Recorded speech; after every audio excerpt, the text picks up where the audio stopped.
साथियों, मध्य प्रदेश के स्कूलों के अध्ययन अध्यापन के संबंध में एक बहुत बड़ा आदेश जारी हुआ है जो कि लोक शिक्षण संचालनालय से निकला है। और ये आदेश 4/1/2022 का है जो कि 5 तारीख को अपलोड हुआ है। देखिए, यहाँ पर कहा क्या गया है, किस अध्यापक को कितने पीरियड पढ़ाने हैं और कहाँ कहाँ किस किस विद्यालय में पढ़ा सकता है, और क्या क्या अतिथि शिक्षकों के बारे में भी पूरा जिक्र हुआ है और किन अध्यापकों को कौन कौन कक्षाओं को पढ़ाना है। पूरा आदेश ध्यान से पढ़ेंगे, देख लेते हैं।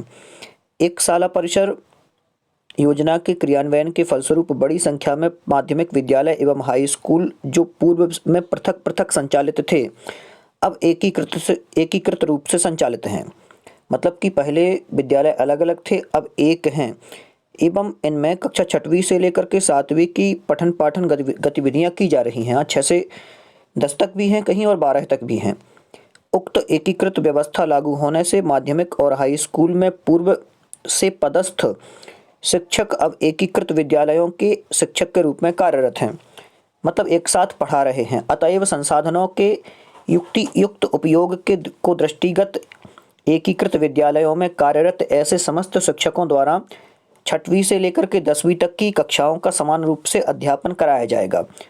पूर्व प्रावधान अनुसार माध्यमिक विद्यालयों में न्यूनतम 3 शिक्षक एवं हाई स्कूल में न्यूनतम 6 शिक्षकों के स्थान पर अब एकीकृत शालाओं में न्यूनतम 6 शिक्षक ही उपलब्ध होंगे। मतलब पहले 6 शिक्षक की व्यवस्था थी, लेकिन अब जो एकीकृत रहेगा तो उसमें टोटल 6 शिक्षक रहेंगे।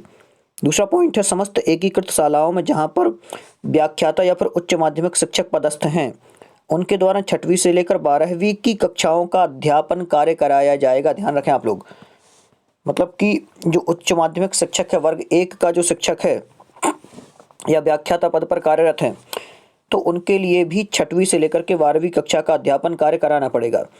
आशा यह है कि व्याख्याता उच्च माध्यमिक शिक्षकों द्वारा उनके विषय की 11वीं तथा 12वीं कक्षाओं के अध्यापन के अतिरिक्त विद्यालय की शैक्षणिक आवश्यकता के अनुसार 6वीं से लेकर 12वीं तक की कक्षाओं में भी अध्यापन कार्य कराया जाएगा।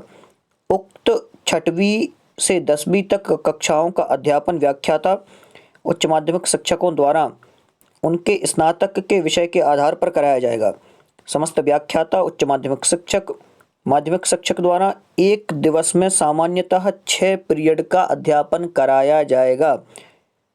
ध्यान रखें आप लोग, मतलब कि व्याख्याता हो, चाहे उच्च माध्यमिक शिक्षक हो, चाहे माध्यमिक शिक्षक हो, उनके द्वारा 6 पीरियड का अध्यापन कराया जाएगा। मतलब 6 पीरियड लगेंगे सभी के।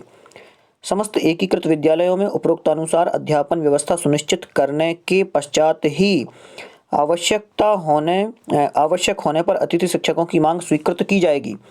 मतलब अतिथि शिक्षकों को भी आप अब नहीं रख पाएंगे यदि आपके 6 पीरियड नहीं लगे हैं, तो आपको अपने 6 पीरियड लगाने पड़ेंगे।